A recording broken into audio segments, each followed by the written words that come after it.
Well, wonderful ladies. It's been an interesting week. How was yours?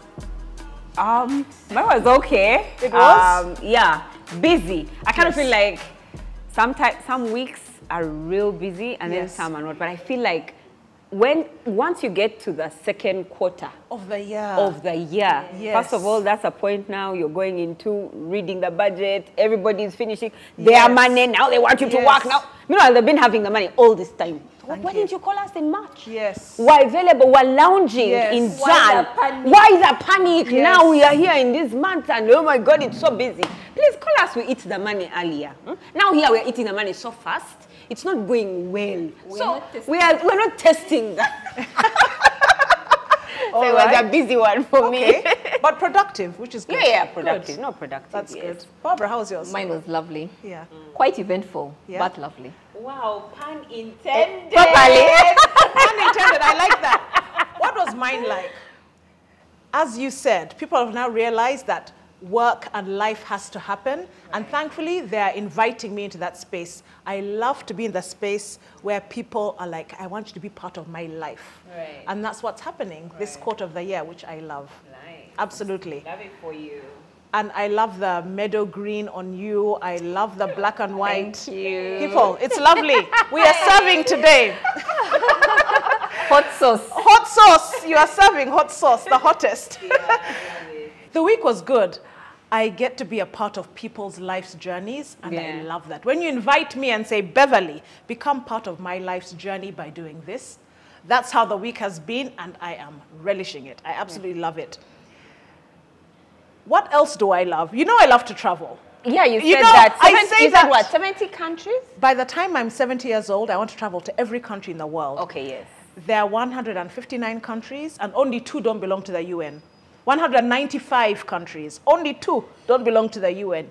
What a powerful organization. I want to travel to all 195 countries in the world. In the 1980s, there was this wonderful detective series called T.J. Hooker.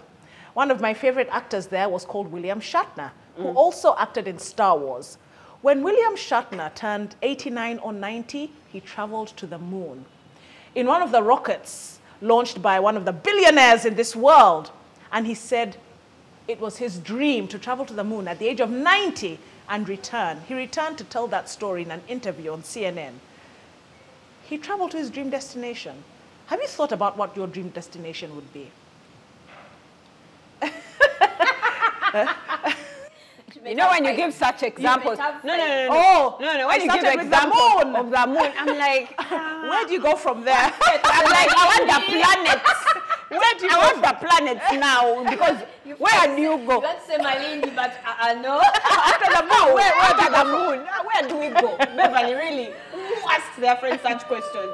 Because now we have changed. I want to visit the stars and the sun, because heaven, that's all we are left with. Yeah. Anyway, let me first give a small disclaimer. Yes. There was a time in my life when I dreamt about going to so many places around the world. So many places. Like, I'll just be there and I'm just like, I wonder what it's like to go to Paris. Yes. I wonder what it's like to go to France. Yes. I wonder what it's like to go to Italy. I wonder what it's like to go to the United States. Nice. I wonder what it's like to go to Seychelles. I always dreamed. Yes. And then I went. Yes. I actually went. Like, after last year, I told Mr. Mlondo, I said, Mr. Mlondo, you know what you've done to me? When someone dreams of something and just thinks in their mind, it's going to take, what, 30 years? And less than 10 years later, I'd always dreamt of going to Dubai. I always dreamt of all those places. When we're like in the deep, darkest parts of poverty, I was just like, my God! If I could just see that thing of Paris, I will have arrived.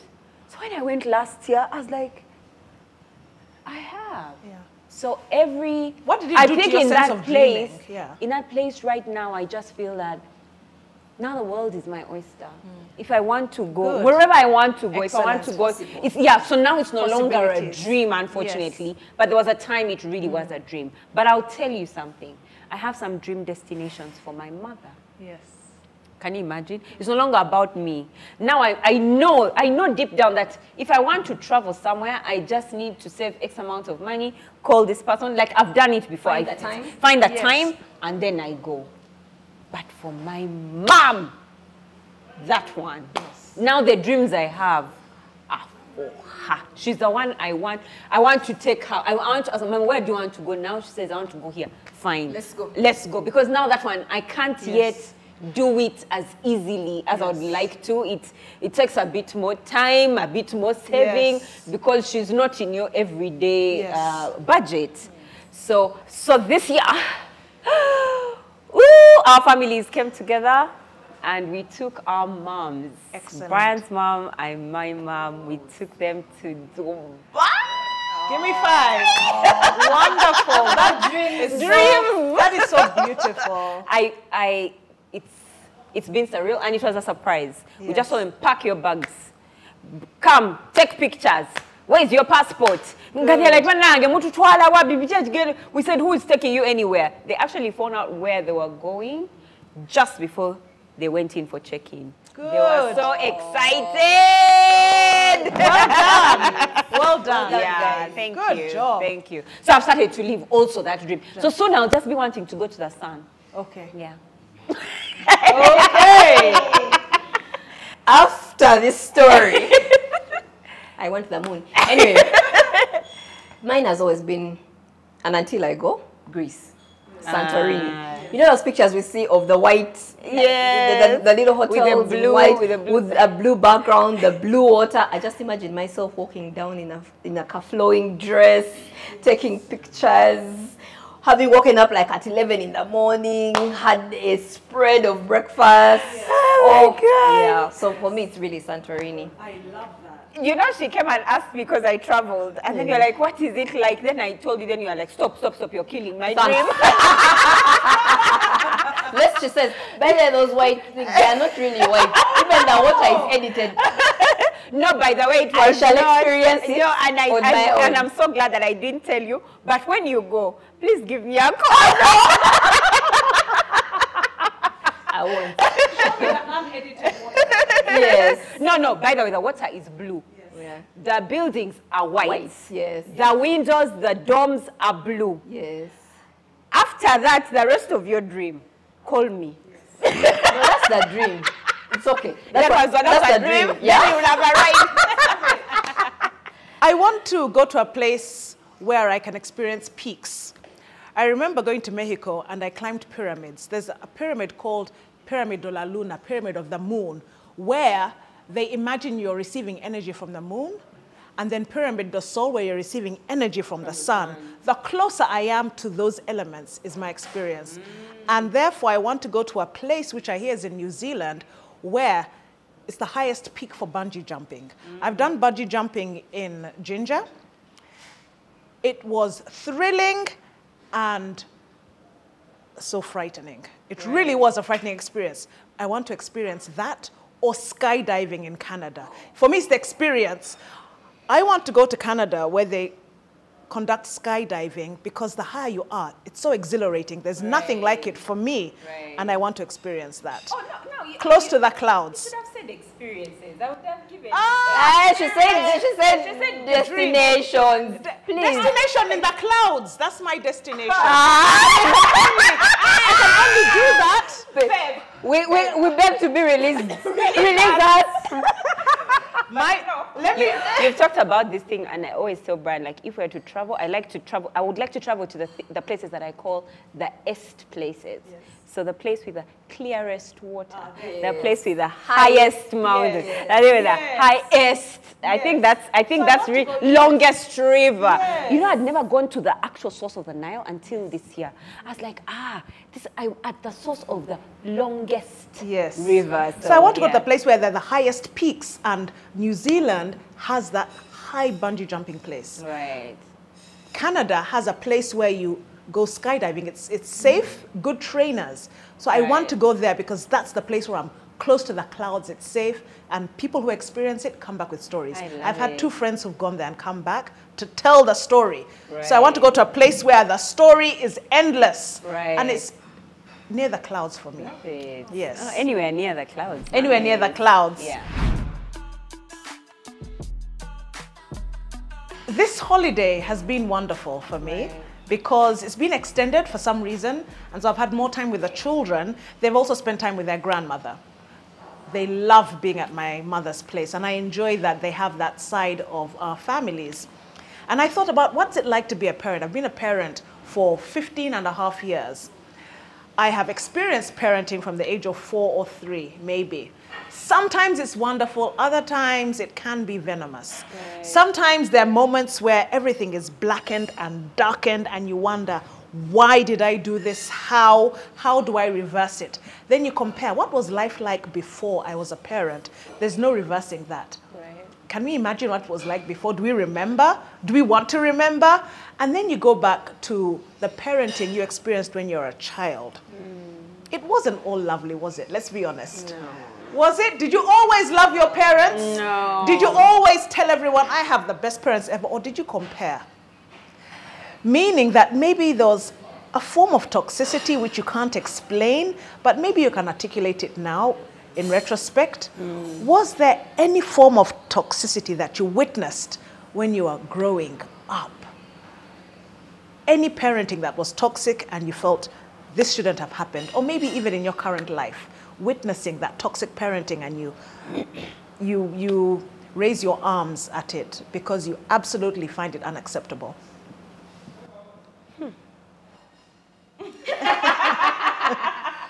This is one of the glass tables, situations. Yeah.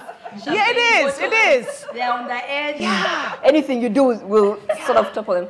But I'll start. I think one of the things I find really toxic about parenting and parents is control. We believe we own our children. I mean, I carried you for 9 months. You made me sick for like 3 months. What do you think?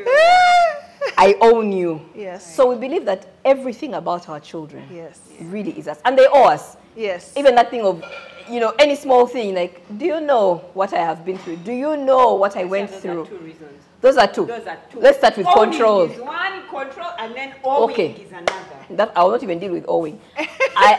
For me, it's control. Yes. You want to know everything they are doing. What's it called?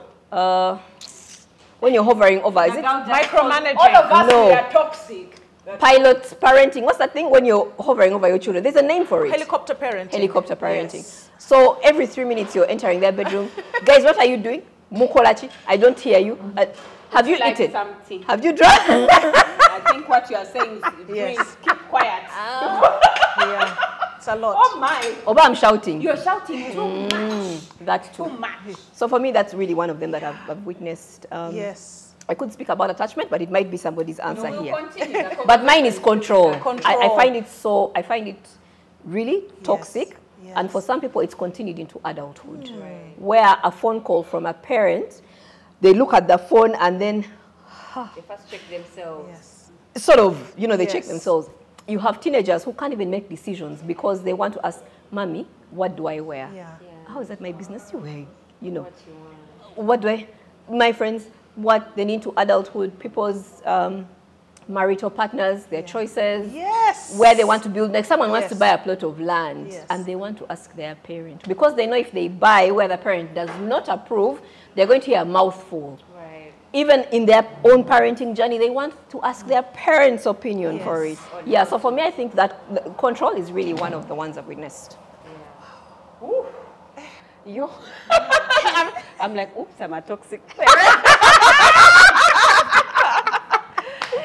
The one Baby's giving me side eye. You should go for drinking. Yeah. I feel like this topic, when we're getting into this topic, I was just like, this is one of those topics where you don't go where you don't go into the no, because we are all that you have toxic traits. So in fact, I thought anyway, for me, the toxic trait that I have as a toxic parent. And I think low-key. I think I know Manuela's better. Let's see it. Let's try and see. Yeah, let's try and see if it's the one. I think I low-key saw it from my mom. It's to live vicariously through your children. where you don't want them to make the same mistakes you made. You want to make sure that they are in a certain, they walk a certain line. And like, that's the only line, because you went out and you got beaten. So, and yes, you tell yourself you're protecting your children. You tell yourself all those things. But it's such a thin line though. It's such a thin line between I'm protecting my children and if I had the opportunities that they had, this is how I would be living life, and therefore this is how you should live your life.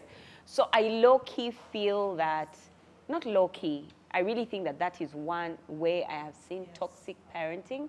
And you see it's a lot. Like, that one, she didn't even go to that school, Naila, see what she's doing. If they had even half the opportunities that my child has, if I don't see how they can live their lives like this, like you just realize that they wish, parents wish, I wish as a parent that I could be Black or Bianca with the knowledge I have now. And so it forces me to do things. So even when something should be mild and okay, I should be letting it pass. I'm just like you. Do you know that you are Mulondo? Because I didn't come from a family where nobody knows the name. So you feel like now that they know, Blake, what do you mean you didn't get 100? Excuse me, we have no opportunity for less than 100. You're like, you have the ability. You have the ability. But just to add to that, I read a book on life. It's called The School of Life. And it was saying one of the most important things we need to realize as parents is that life is pain. And however much we love our children, we cannot protect them from the pain of life. We've been through pain, but it doesn't matter how much you love your child. They're going to go through pain. Life is pain, and everybody has to go through it. Allow them to grow. Allow them to go through it. Maybe stand on the sidelines and steward. And say, I'm sorry this has happened, but this is how we do. I'm sorry your friend did this at school, but I mean, that's just how people are. But we can't protect them from all the pain. You cannot control the bullies at school, but you control how you comfort them. I remember and receive them when I read that part of the book, I first shut the book. I'm hearing you talking. You want to shut it? Just keep quiet. I shut the book for like 2 weeks. I said, I can't continue. That was enough from for a month. Last year. It was a lot for me to take that. I can't protect my children from the pain of life. I have gone through it. They must go through it. And yet, if you've been a good parent, they'll manage life because. So trust the process of your parenting.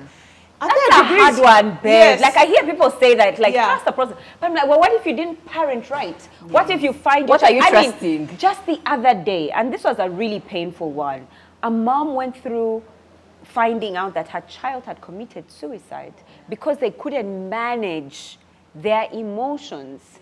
So even if she trusted the process, something happened to her child and she questioned her parenting. And maybe I didn't teach him how to cope with life. So he had exams. He had a girlfriend had broken up with him. A girlfriend had broken up with him. He had exams and he had been applying for a job. You know the things of campus. He had been applying for a job and had gotten a notification that he was not going, he had not been taken for the job.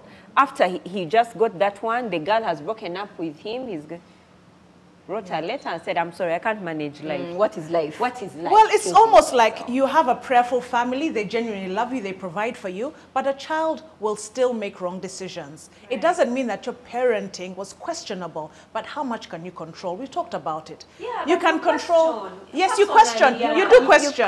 For me, the toxicity I've witnessed is, because I experienced it, things like opening my bedroom door without knocking. Now, a parent may feel they have a right to, but the moment you do that, you don't respect my privacy. Because if you open the door without knocking, it means that you're also going to open You are thirsty. It means you're shouting. We are all toxic. You just open and talk to them. The door has to remain open. Why are you shutting your door? Why are you shutting your door? No, you killed me, because then it also means that you're going to read their diary. And therefore, I had to learn that. Because I knock on the door before opening. Even my 7- and 6-year-old share a room. I still knock and open. And they're babies. Yes, I'm aware that they may be, it's better when they're younger, keep it safe. Of course, at toddler age, you leave the door open. We understand that. But I knock and open because those two girls, They will be playing after bathing, and I always tell them, listen, dress up first, stop running in the corridor unclothed. Okay, so I need them to understand closing the door means that their privacy is important. They're at an age where when they're unclothed, it's important that that space is respected. Not everyone should see that. By knocking on the door of my teenage daughter and the one who is 12, I'm helping them understand that you must be treated with respect. Yes. I will not open the door unless you allow me, because they're at that age where they are confident enough to say, Mommy, you can now open. If they tell me, Mommy, wait, I'm dressing up, I will not open. Yeah. I'll speak through the door, or I'll say, all right, when you're done, come to me. Right. Because they must feel valued, and that's the small thing I can do. Knock. They know that I will never read their diary, because I know what it's like when you leave something there. I've had letters brought to me when I was younger, and the letters are opened. They were my letters, but they were opened and read before, you see. Yeah. And when that trust is broken, it affects you growing up. So I want them to learn from a young age. Knock on the door. Those are things you can manage. Knock on the door. And then don't read their letters. Take a sip. No, don't read. You talk about letters, and I remember like the other day I picked Bianca's diaries. Don't look at your WhatsApp. Do not. Do not. Because then that tiny modicum of respect will develop, and when situations get worse, they will tell you anything. You see, it builds from those small steps. And that's just something I've had to learn. Knock on the door. And then if they say we're not ready yet, it's okay. I will wait. But not to say that I don't say... Manuela wants to move into the, into the audience and But it's because I learned the reverse effects, and therefore I had to undo it as a parent. You see what I mean? So did you see it's a learning. Like, was it your people parents? would always open the door. Right. Yes, and because you see, because there's this. I've grown up the extended family. Right. On my mother's side, everyone loves each other, and everyone's mother, and everyone's father. Right. And I think extended families are beautiful. Invite them in. Let us learn cultural aspects from our grandparents and aunties and uncles. If you give that role of parenting to an auntie or uncle, red flag. Do not. We love them, invite them into your space, but let a child never feel that there's someone else who can take the role of a mother, unless the mother is completely incapacitated or is unavailable. There are extenuating circumstances where an aunt takes over the role of guardianship, and that's understandable, where an uncle takes over the role of guardianship. But I don't believe in the village raises a child. I don't. I think it's toxic. Why? Because children grow up not having a real relationship with their mother or father. That's what I believe. Babe, we know. Yes. It's what I believe, because I don't think so. I think a village is important in understanding where we are from and appreciating the joy of cousins. I have many cousins on my father's side, mother's side, and we enjoy their company. My children enjoy the company of their cousins, their aunties and uncles. My husband and I will never give the role of us as a mother and father to the role of any auntie or uncle. But what we do, we invite them in. Let them understand. Let them enjoy their cousins' birthdays, Easter, Christmas. But the sole responsibility, because when you're an adult, to get that back, to retrieve that bond, it's going to be near impossible. Right. I'm telling you. It starts from those things. Never, ever give your child over to the village to be raised. Let them be part of the companionship and extended wider family. That is my experience. Because there are times when I felt, they'll tell me, all these aunties, you're so blessed. So many aunties and uncles. I loved being with them, but it wasn't always a blessing. Sometimes I was like, there's something crucial I need to tell somebody. Only a mother can do this. But the aunties were always there. And so I stored things. I kept a lot of things inside. And it's only the grace of, and I don't say that as a platitude. Grace of God, really, is only that saved me. To become, to normalize who I was. But I really feel if God has given you a child and you are capable, it's within your means, please take that role seriously. Right. Enjoy the extended family. Do not hand a child over. They can even spend days there for the holiday with cousins, it's fine. Do not hand over. They can even support with school fees once in a while. Don't hand over the responsibility. Anyway. That was my experience. Okay. The one that I feel we should not live without touching. Attachment. I think we've witnessed a lot of it, unhealthy attachment to our children.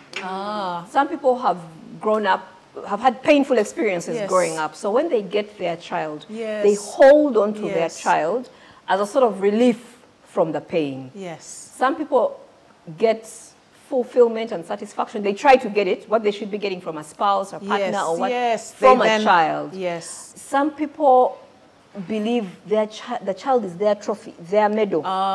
So they're sort of attached in a way that is uncomfortable and, what is it called? Unfair to the child. You're burdening the child. We've met children who feel they parented their parents. They were responsible for their parents' pain. Their parents would come home and tell them what they're going through. First, wait till I drink some.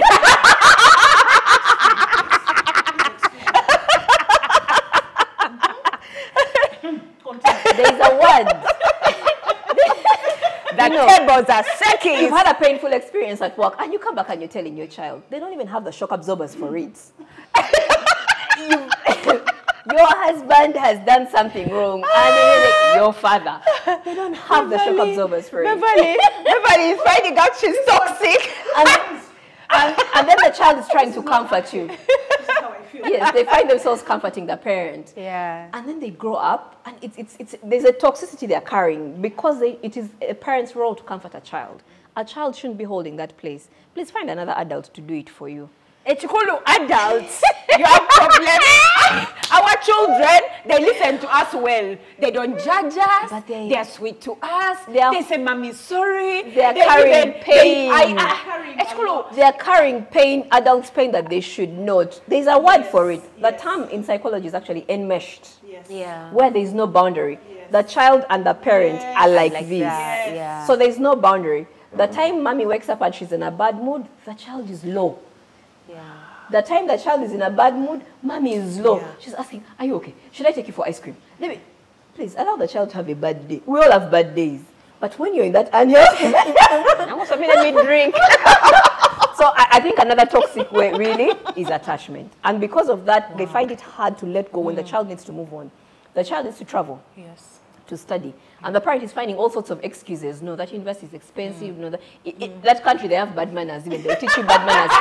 But those friends. But it's just that you don't want them to move because then your person far away has gone. Your identity. Your identity. And this one really matters. You come to introduce yourself in a place, and your identity is either I am a mother of 5. I am Mama Gone. I am Mama. But you people, leave us alone. Yes. So for me, it's that unhealthy attachment that I feel children grow up in those toxic environments. We might think we love them, and the more I spend my time with them, the more, but it's not what's healthy for them. The things you are talking, they are not nice. The one I feel like this, again, these conversations are just, we should just be the audience we live here. Just open for anybody who wants to talk. Please, because we are all culprits. The one that I've experienced a lot or I've seen a lot is one for owing.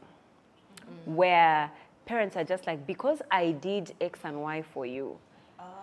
Me, ndi mulwadde, sewulira bulungi, mbadde sawontwale mu ddwaliro. They're like, bana, mommy, ndi busy, I'm so busy, I'm sorry, I can't make it. They're like, really? When you were sick, all the treatments, do you know when you were this time? In fact, you were in Kenya. In fact, before I took you, I almost lost my job. You tell the full story. They have to pay. They guilt trip you. They guilt trip you because they gave birth to you. So you owe them. I could have driven a better car. I could have worn better clothes. Now blood pressure. All 6 of you. And the kids are just like, we didn't ask. No, that's not it. It's not fair. I would have traveled around the world. Now you say you can't come. Yes, you're traveling. Me, you think I didn't want to travel. But they're just like, Habula, I don't know why you slept in that bed to But okay, can I share a story, please? We both know the person, but I cannot say her name. So a lady was sharing a story with me once, and she was like, imagine my car has old tires. So I told my son, and he said that he's expecting some money. When the money comes, he'll change all 4 tires of my car.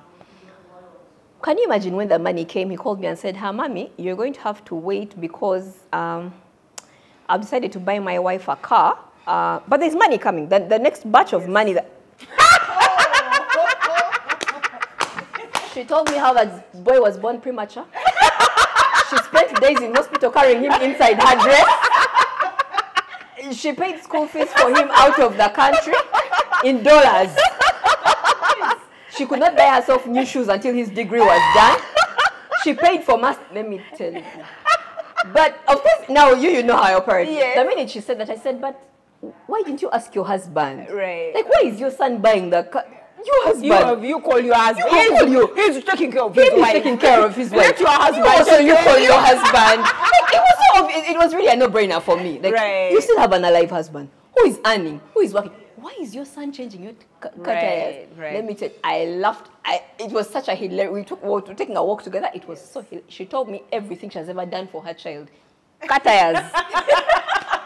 Like if I met him today, I'll remember the kangaroo method, how he was born premature, how he did his masters out of the country. No, but how what did she want the premature baby to do? Look after themselves? I don't even know. She's like, I spent nights in the cold in hospital. Paid in dollars? Cut tires. Cut tires, you people. That's what we are all. That's what. Oh my goodness. So it's true. Yeah. The melodrama. Right. We become, this is what happens sometimes. Our housekeeper comes 4 days a week and doesn't spend days there. When you're 6 in the house, the dishes pile, whatever time of day. You know, I woke up early when you people were sleeping and I washed the dishes. I've come back from my morning walk. I've made sure bathing water is ready. I've ironed the clothes for church. I wonder who's going to wash dishes after lunch. This is you. I've come back from my morning exercise walk. Breakfast is ready. I wash the dishes after. Who's going to wash dishes after lunch? Lights on my way out.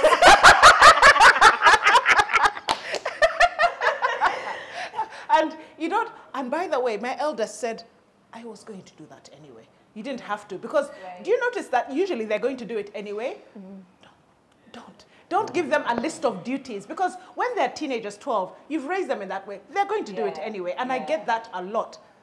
We were going to mop the house. Right. I was going to help the younger ones bathe. Right. I was going to anyway. And so I had to detoxify and learn trust the parenting. It's difficult because I want to trust the process, but I'm like, they're not getting it right. I question myself. But when you train a child, I have to trust that and say, and actually, it is done. And you know when they like to do it? When I'm not around. Because they also want to feel proud. They also do want to unburden me. And they want to unburden me. They also know I get exhausted. But sometimes I don't want to believe it. Sometimes I want to believe everyone here just wants mommy to work hard. They don't want me to rest. Mommy's their slave. But why would they want to? Yeah. When you think about it. But sometimes I fix it in my mind that they want to make me, but they don't. So when I'm away for my walks or you come back and find the house spotless, I have to learn that, do you know, they also want you to rest. Right. They also want you to have it easy. You're lucky. For me, mine. You have to helicopter.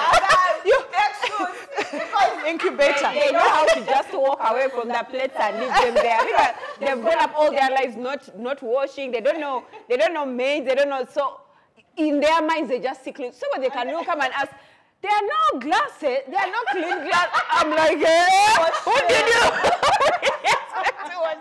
But anyway, now, talking about personal experiences and also having seen, we've kind of discussed some instances where we've seen toxic parenting. Are there places where you felt or you've seen yourself sliding? I mean, I saw us drinking, but we're not saying what it is exactly that we do.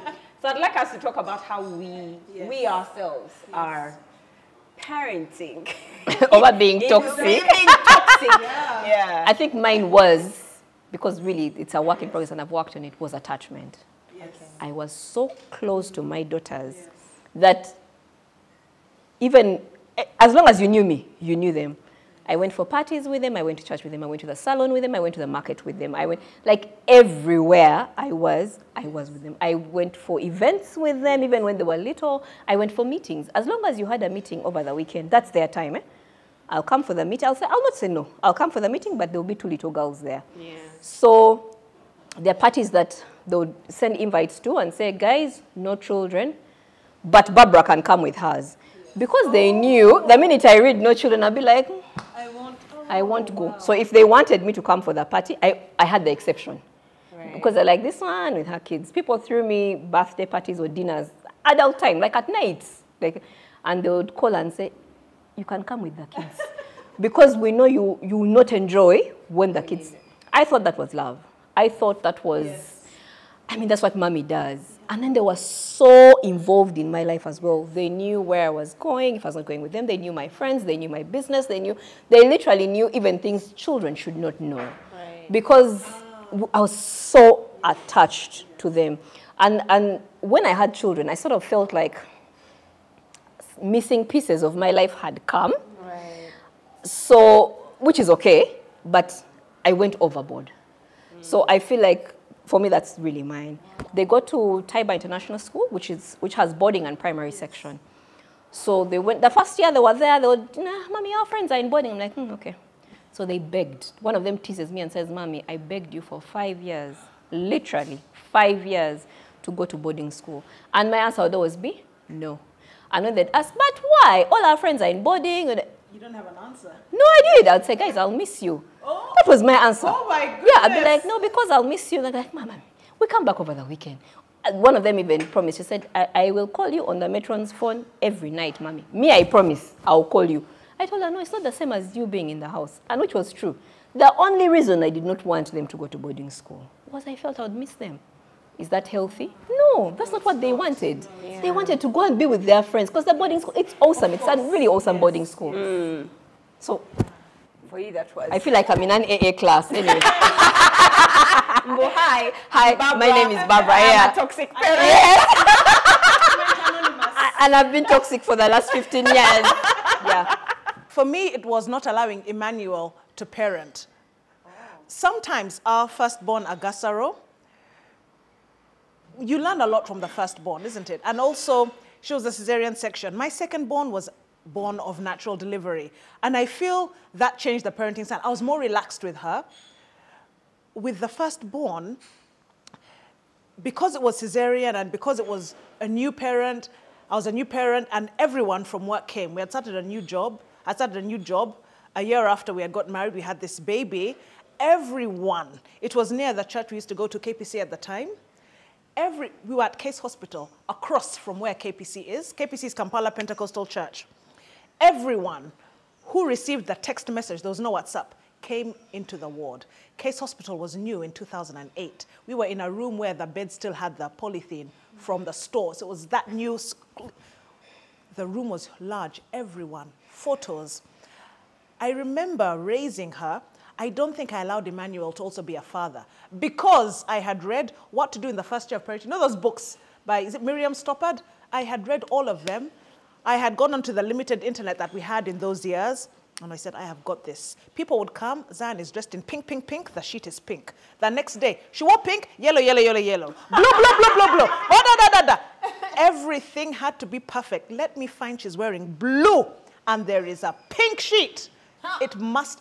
And so I didn't allow Emma to enjoy that space enough. I felt, please, please, the mother is to be the mother until, and when I did, I realized, my goodness, she developed into the full person she was supposed to be because Emma has such a great parenting style.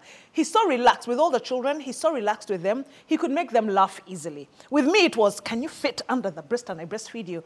But with him, he's the one who made them laugh first. Right. You know that first laugh a baby has? Yeah. Yes, because he's so relaxed and has gestures with the fingers and they would laugh and make sounds.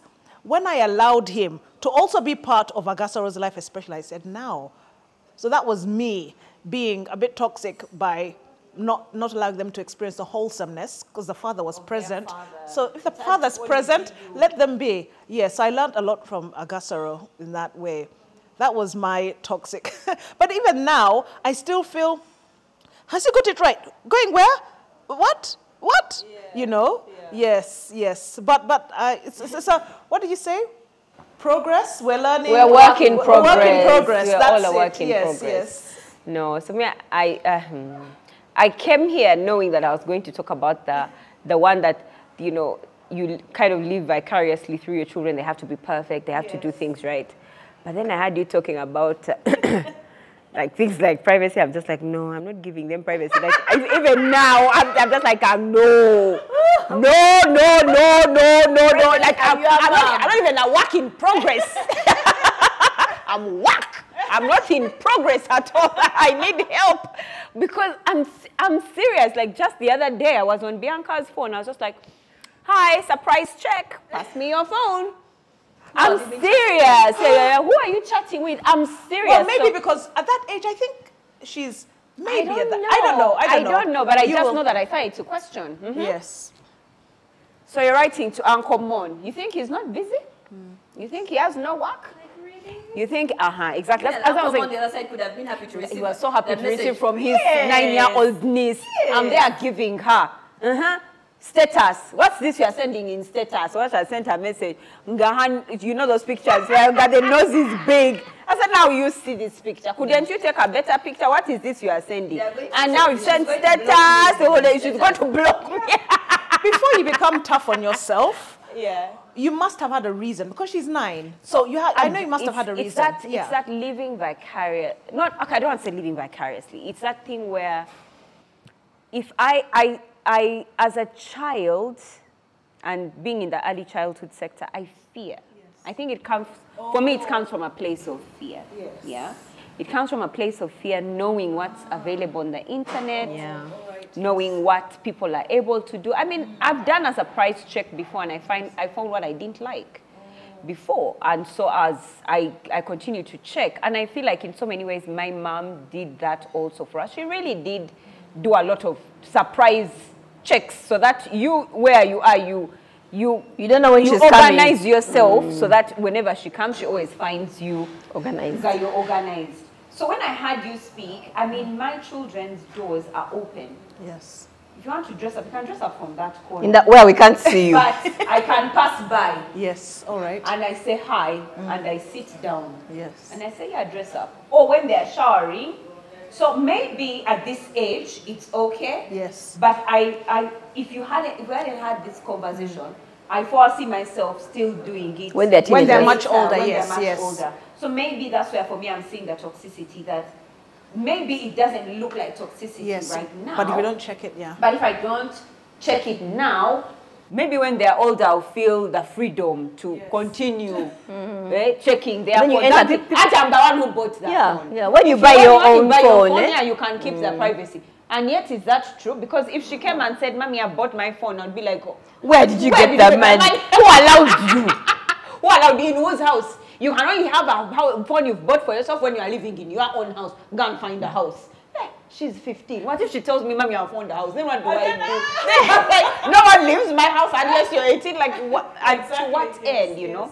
So I kind of feel that that's where I will struggle, or that's where I'm struggling. Now, I do have the thing where I move around with my children. Yes. Although I kind of feel like yours, there was a reason. There was really no reason. It was just attachment, really. No. Because we had maids. There's no maid at your house. Yeah, there's no maid. Okay, okay, I get it. So you can get it. If you leave them at home, who are you going to leave them with? I have no one to leave them you come back and have jumped through windows. What? They tried to use the air fryer, it burnt. Right. But most of the time I had maids. So I could have left them with the maids. Really? Yes. There was an emotional inadequacy you were making up for. That's what and I think it's important that people know about those attachments, that they come from an emotional inadequacy that you don't have, and then you're like, the only people that I can turn to are children. First of all, they're so innocent. They're innocent, they're available, but their souls are still unadulterated. They're so pure. So because you're dealing with pure souls. At what age are we talking of the sweetness? Of the I have to say something about that. Sorry, what No, age? there Let's was be 3. specific. Oh, 3 for, okay. Yeah, that's 3, sweet. 6, Okay. 7, 8. Stop. Just continue. You have good word now. But I have a confession.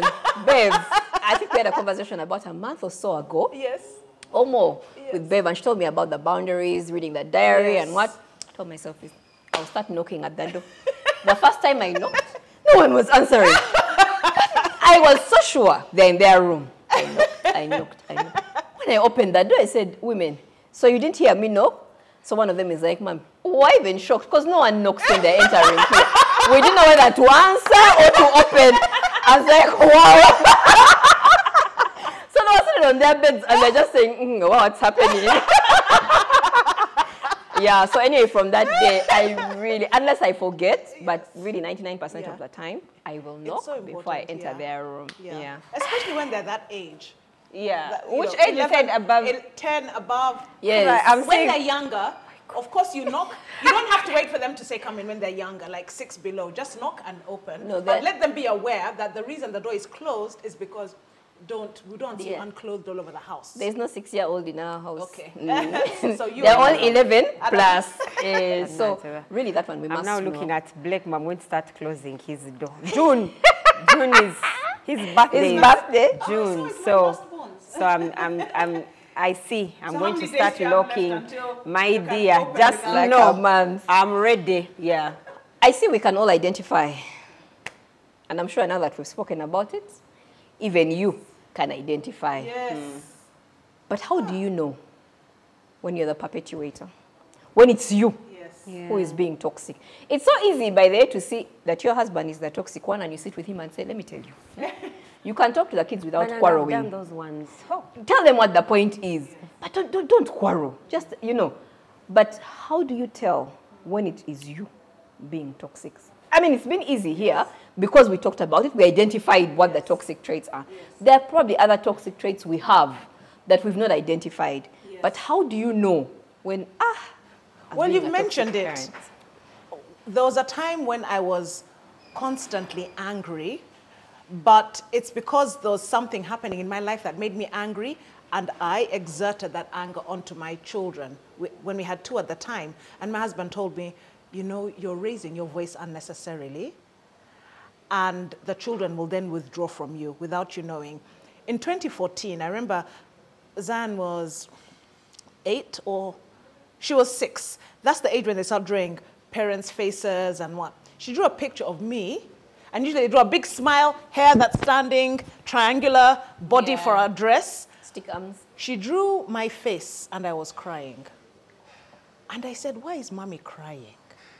She said, mommy, because you're always sad. Now, let me tell you, at that time in my life, everything was going right. In my life, everything was going right. I had more money than I could deal with. My poetry foundation was exceedingly successful, traveling to places. I was fulfilling my dream of every year I traveled to a new country I've never been to. It was happening. Invitations were coming and fulfilling that. But it's because while I was doing well and serving poets all over Africa well, I wasn't serving myself. And I was giving, not receiving. Giving so much, the media would come, any comment on anything we need artists. Beverly is the first person to call. Beverly, what is your opinion on this? Newvin is calling, this one is calling. What's your opinion on this? And I wasn't able to control everything that was happening around me. She drew her face. I said, why? Mommy, because you're always sad. Do you think I'd share sadness with them? No. She was young and her sister was 4. I'd be happy and smile. Her sister was 2. Happy and smile also. But when I'd come in the gate, I'd stay in the car for an hour because I had to unwind and cry it all off because I didn't want them to see it, but they felt it. They may not have seen the tears, but they felt it. And then I realized, oh my goodness, this is where the toxin comes from. So when you don't detoxify yourself, the toxins then spread. And so for me, I thought by crying in the car for an hour, I have done enough. Let me go and smile. It wasn't enough at all. So she felt it. I wasn't overtly being emotionally abusive, but I wasn't giving joy and cheer. You saw I was going through the motions and they felt it. Therefore, my toxic parenting then, I knew something was wrong. When a child draws you and you're crying, physically they don't see it, but they feel it, you have to check. And so I realized, oh my goodness, I'm just so busy and I can't control the busyness. I can't control the phone calls that are coming. I can't control these trips. It was too much. It was too much. But on the outside, oh my goodness, Beverly's doing fine. Right. Because everything in my career was going perfectly and beyond. And so I needed to balance that, right? And so that's where it was. I was emotionally distraught. And that was when I embodied that into the home. Yeah. And that's not a good place to be. So really check yourself emotionally. When they say make sure your cup is full, others, what are you giving? Please take care of yourselves. You're not being selfish. What did Iyanla Van Zandt say? She said you're being self-full. Look after yourselves as mothers. Really do. Right. Really do. It's okay. Go on holiday or whatever it is you do. Take them away to their judges for 3 days and it's all right. Because you're going to keep giving anyway. It doesn't end. Being a mother doesn't end, does it? Yeah. So we have these periodic meetings with the kids. And in those periodic meetings, and I think there was once Brian did a ride with the Mulondos where we asked, how am I doing as a daddy? How am I doing as a mommy? And how am I doing as a daughter? And how am I doing as a son? The things that children tell us, I'm just like, wow. Like, I didn't know I inflict this much pain. Wow. Recently, Blake told me, Mommy, you're always in a hurry. I said, man, I thought I'd left this life of always being in a hurry. Like, what does he mean I'm always in a hurry? Yeah? And he said, and I just don't, so you put us, because he's a kind of laid-back person, give him time, he's calm. It's like, man, for you, every time I see you, you're always, we are late, we are always late. Now, we're never really late. It's just that I want to get there on time. But he reaches, and he's like, so we're rushing to come here where there's, you're just in time. Like, it looks like this is that. So why were we rushing? Like, couldn't you just tell us, oh, let's go, let's go. We have 10 minutes to go. Why are you always like, get up, we're so late, we're so late, we're so late. It's a state of urgency. Always in a state of urgency. And then I told myself, I said, I've worked so hard to be in a place where I can correct my personal life. Yes. But in correcting it, now I am affecting them. Those days, I used to wake them up like an angel on the moon. Blakey, Bianca. I used to sing for them because my mom used to sing for me. Then I would wake them up, then I would hug them. But we would be 2 hours late. So because no more singing. We have to be early. Now you just we go, wake up, out. We are late. And they're like, Mommy, where are we going? No need to know. Just wake up. Get out.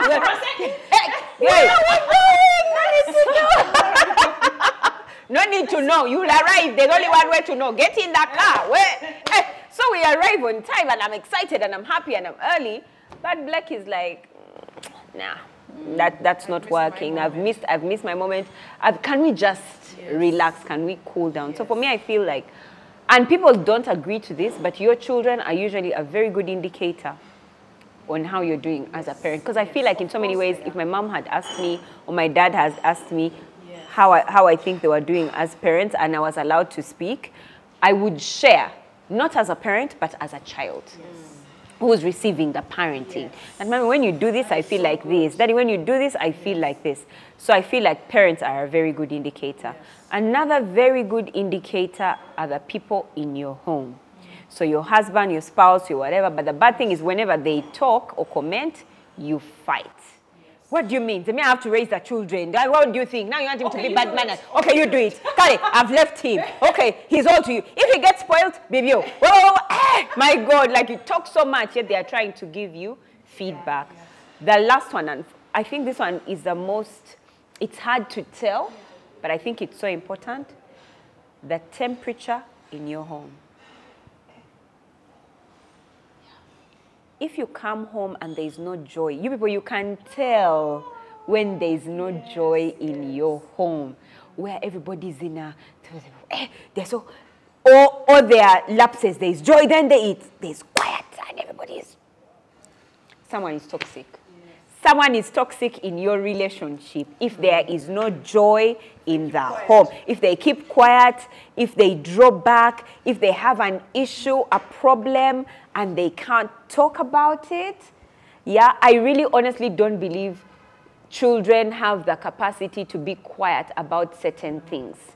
The way they are, they want to share. So when they are holding back, they'll let someone know. And because you're the adult in their life, you should be the first best option they have. So when you're not the first best option, so recently I remember Blake told me, even he was not well, he was not fine, he was just looking. I'm like, Blake, you're off. He's like, yeah, I'm fine. I'm like, Blake, no, you can tell me if you're not fine. I'll not ask you what's wrong. He's like, are you sure? I'm like, oh my God. I told him, yeah, I'm sure. He's like, yeah, I'm not fine, but I don't want to talk about it. No. Yeah. I went back. You'd rather someone screams at you. I looked at the mirror. I said, Manuela, what could you have done that has taken that trust? Like, Blake can't trust you with his information. So I remember asking him, I said, would you like to talk to Daddy about it? He's like, no. I said, thank God we are here. We are together. It's not we are with Mr. Blood. We don't want to take responsibility. We don't want to take responsibility. I'm like, oh, at least it's not me. Toxicity. We are just continuing that toxicity. But I feel that the temperature in your home will tell you. So for me, I'm in a place right now where I'm asking God and saying, you know, Lord, you bring joy. Help me to bring joy in my home. Because for me, my children are very structured. They've lived their life where they have to be structured. We have no maid, we have no one, everybody, you have to, after you finish doing this, you're washing plates. When you're just about to start laughing at the cartoon, an alarm goes off for you to pray. Then after you finish, the next alarm for sleeping. Then there's an alarm, you wake up. Like I've lived, because of the journey I've been on, I've been running my home, what is it, like staccato? What's the word? You're the one of English. Everything has a time and has a place. Is there a place for it? Absolutely. But and now that they know the order of things, I just now want to sprinkle joy. Yes. Not sprinkle. Yes. I want to pour joy. Can they sweep and mop there? Except for Bianca Banangi. Bianca has joy. I don't know where it comes from. I think from outside the windows. Taps only on her and leaves the rest of us. So she'll be sweeping and forget she was sweeping. But I want them, can they sweep and enjoy? Yes. Can they wash the plates and enjoy? The structure, which is important too, yes, exactly. Now I want to add a human touch. Now I want to add a human touch. I want it to be enjoyable. I want them to want to wash the dishes because it's a beautiful experience. Yes. We have fun when we are doing it. Because now I can't allow you to washing dishes. Beautiful. I don't allow. I have to get there. Soap. Children love soap. No. For me, where the children's age, they love soap. Oh yeah, and water. And all the bubbles. And can I be okay with them playing around with the water and the kitchen? Even thinking about it right now, I'm holding myself like, but now that's extra work. But that's where the joy will come from. Like, can I pour water? Like, I remember growing up, we used to pour water on the floor and just slide and, you know, just have fun. Like, can I do that? So that as they're mopping, they're still going to have a good time. Then I said, now we finished. Now let's dry up the place. So that when they're thinking about mopping, they're like, oh, we're going to have a good time. Now we're sliding time, you know, something like that. So I'm in a place right now where the structure has been built. I've found that the system works. It works really, really well. Now I want to bring joy. Yeah. So what I hear you both talk about is feedback. Yeah. Have you had that friend that has bad breath and nobody wants to talk about it? It's like the big elephant in the room. Right. And people will toy around with, do you want some mint? Or when they come to talk near you, you sort of pick up a shoe or something. We need to be open to feedback. Yes. And feedback comes in very many different ways. Some of them will be cues, like she said. Yes. The temperature in the home, the withdrawal, and some of them will be real feedback, by the way. Yeah, my children talk. Yeah. So they will say, Mommy, I didn't want to do this because I knew you'd come and just shout at me, so I just left it. I'm like, hey, but shout how? Yeah, let me show you how you do it. So you know, But if I was in that position of the minute she says I'm going to shout at, so you're saying I'm a bad mommy. You're saying that I don't listen to you guys. Hey, maybe you want another mommy, but you know, I've used that line.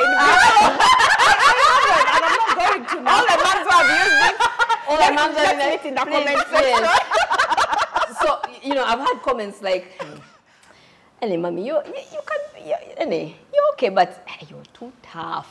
Yeah. And I'm like, the fact that you can look in my eyes and tell me that I'm too tough, one day you'll realize I was not too tough. Yes. Those ones with real tough parents, they can't tell them.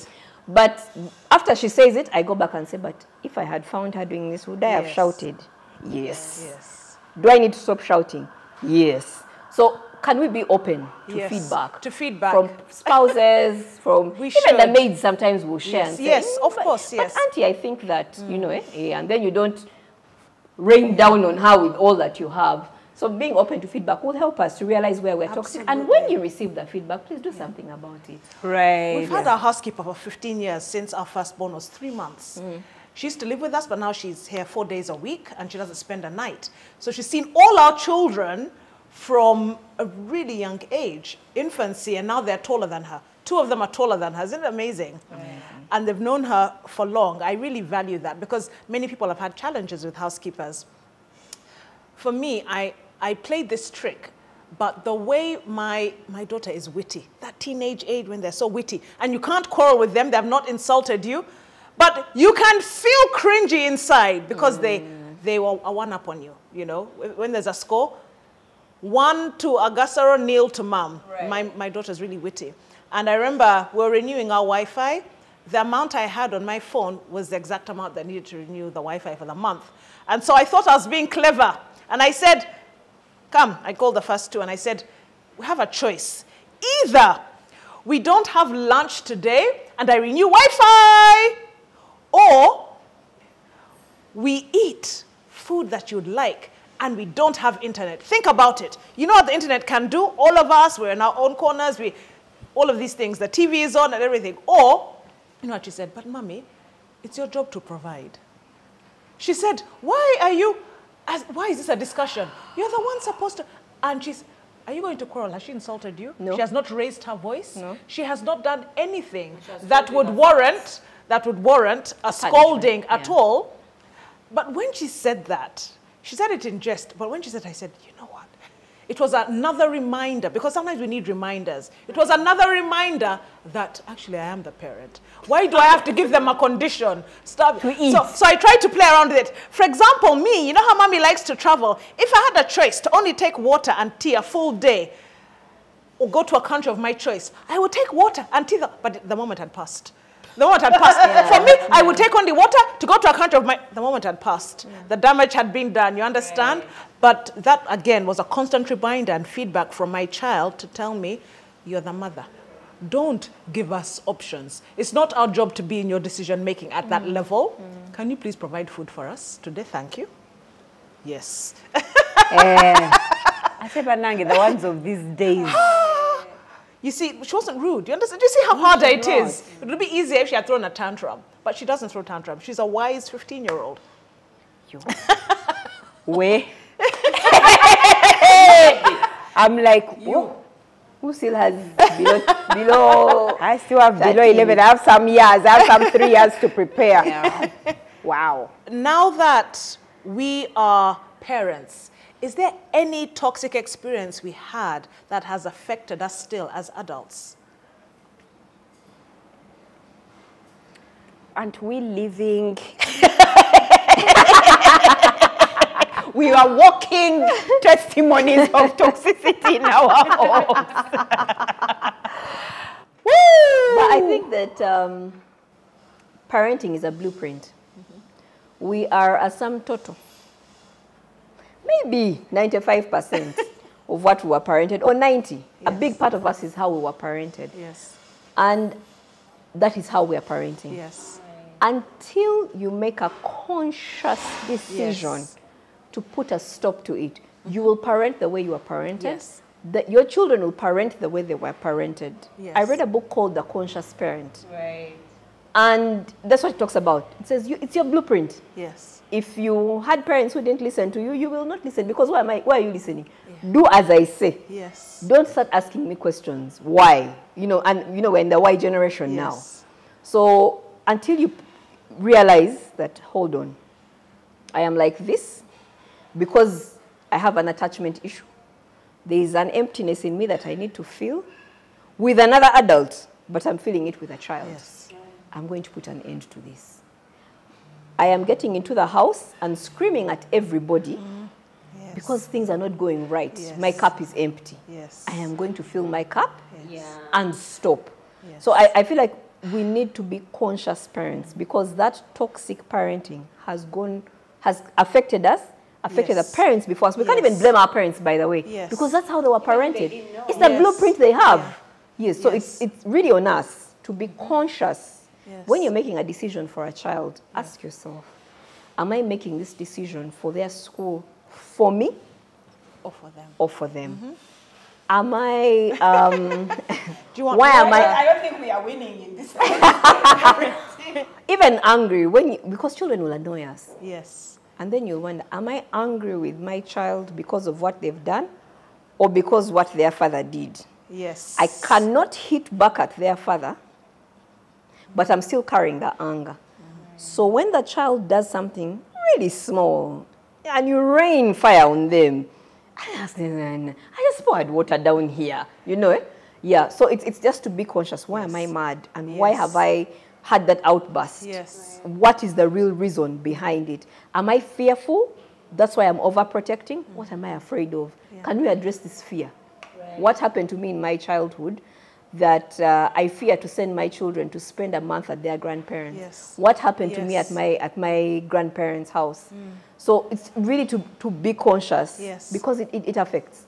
Right. You've had the concept of you're bleeding on people who didn't hurt you. So people are hurt from the toxic parenting and they're bleeding on loved ones. They're bleeding on their own children who are not the ones who hurt them. So it's really, for me, it's just to be conscious. Absolutely. Thank you. What do you need now? Fizzy soda? I don't know. I told you I should just be the audience for this.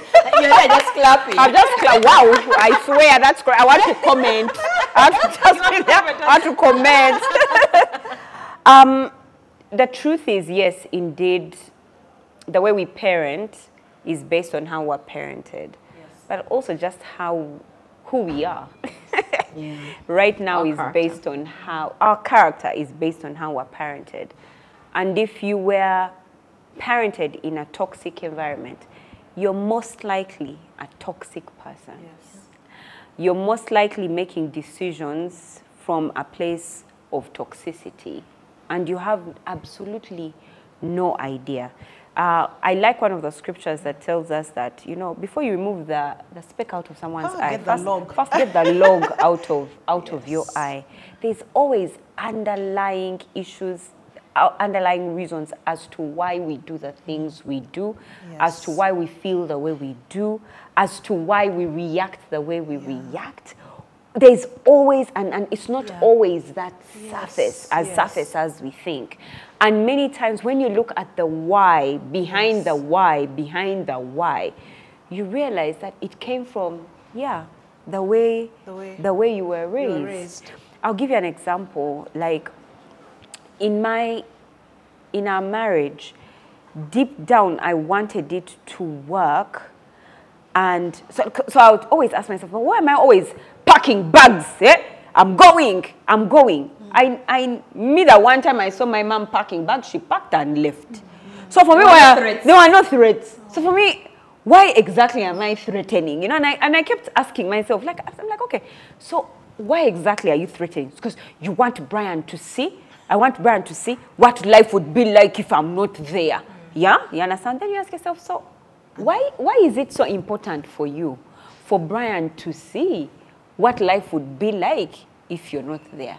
Then you realize it's because, well, I was raised in a family where there was 10 of us and nobody saw anybody. Like, nobody saw me. Oh. That's where it came so from. Now you're no longer going like, I have to pack. I'm just like, no, I'm his wife. He sees me, like, whether he didn't want to see me or not, I'm there. I'm present. We are only two in the house. So he sees me whether I like it or not, you know. So not asking yourself the reason why. Most times, if you look and ask, but why is it important for me to feel like that I feel like this? Why do I feel like this? When you go back and ask the reasons why, most times you'll find that it was coming from your From childhood. Yes. So either you went through some childhood trauma, or you had some toxic parents, or you went through just a toxic environment. That's the one that you are raising. I always ask myself, like, why do I always work so hard? If you if you go backwards, because I came from a family where we had everything.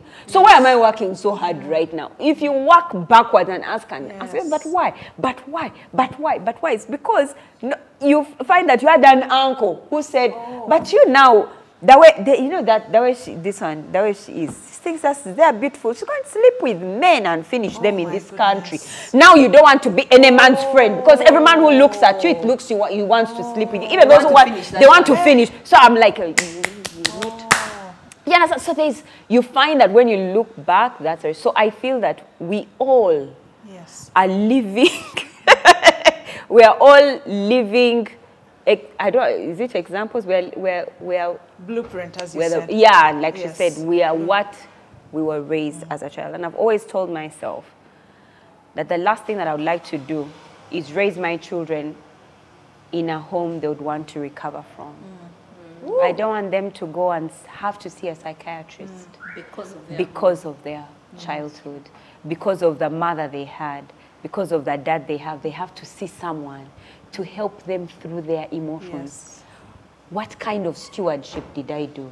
Like, how do I go before God to explain to him why the child he gave me is seeing a therapist because of the way I treated that child? You'd rather the child becomes a therapist. Thank you. Yeah, Good but I'm just always, I'm in that place where I'm always like, God, please, if anything, I hope my children never have to recover from the childhood we've given them. The way our parents raised us was reflective of the society, isn't it?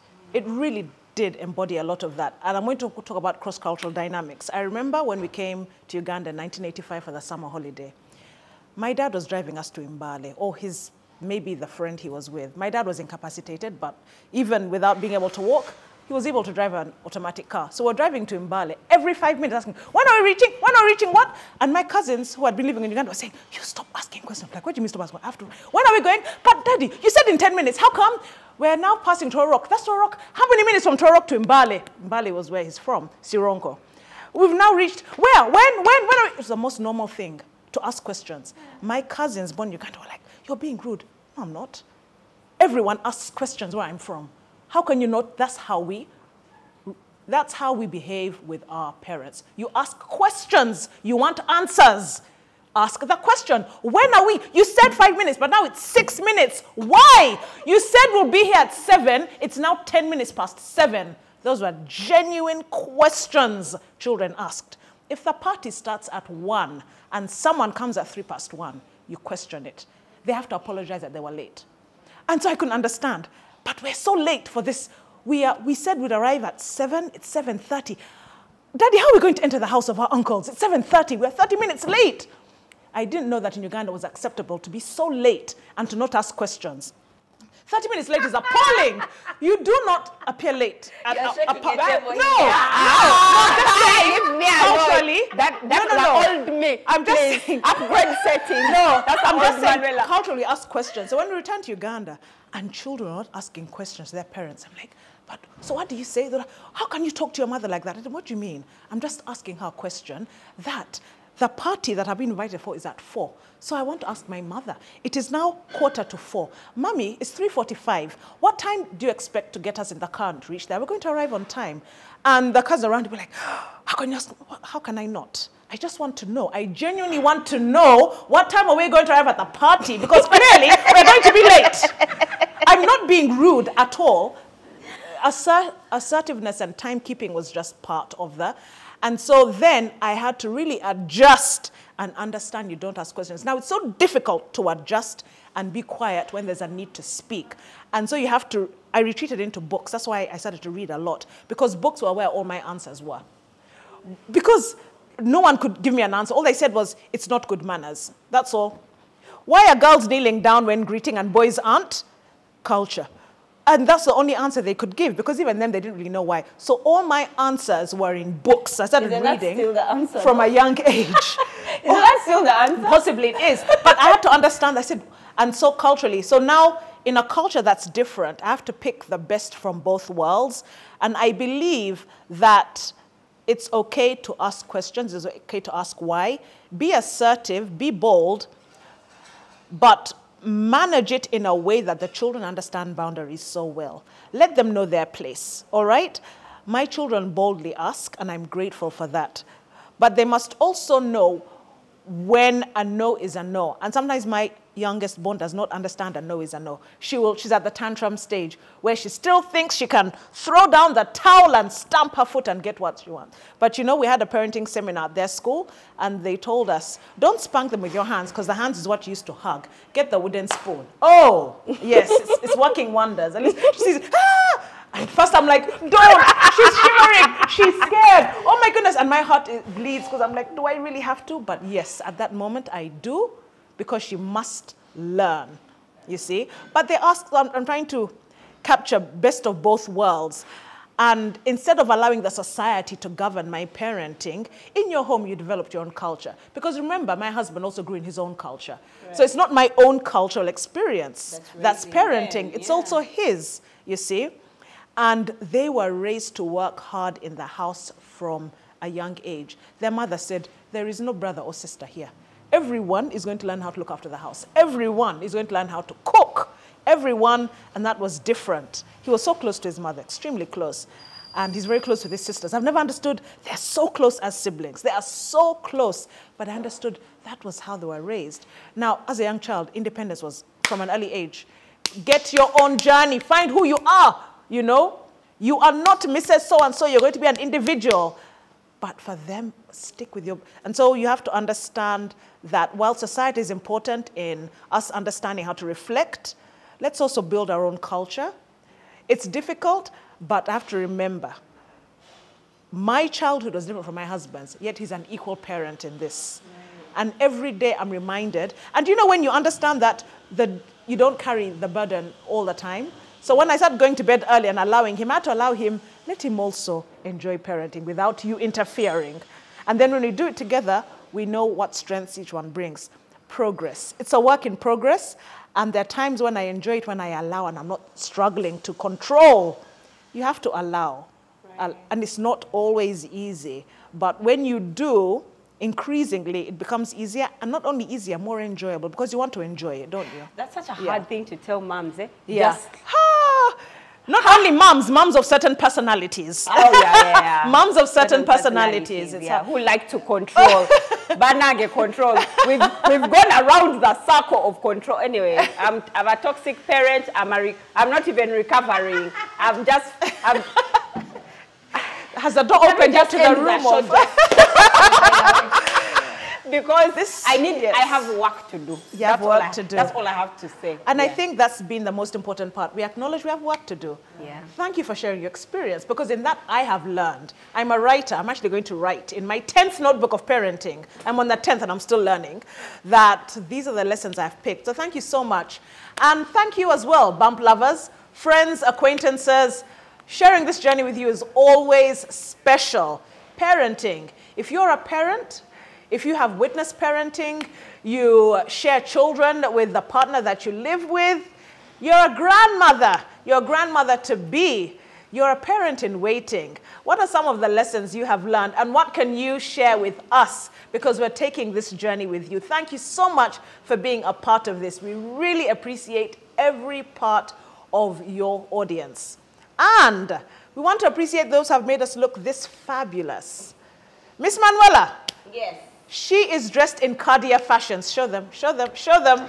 The hair and makeup, Zuri Luxury. And Tina Brows. And Tina Brows. Yeah. It didn't just, she didn't wake up like this. No. Tina Brows, Zuri Luxury, the hair, clothes, Cadia fashions. Yeah. Barbara. The emerald green popped right in all the right places. The makeup Sununu effect. We have Essence Store, the jewelry, really well done. And Arija Fashions for the clothes. I found out what Arija Fashions meant. It's actually surnames of 3 sisters combined. The beginning of their surnames, and that's what Arija meant. So we are dressed in the dreams of 3 sisters. You talked about dreaming.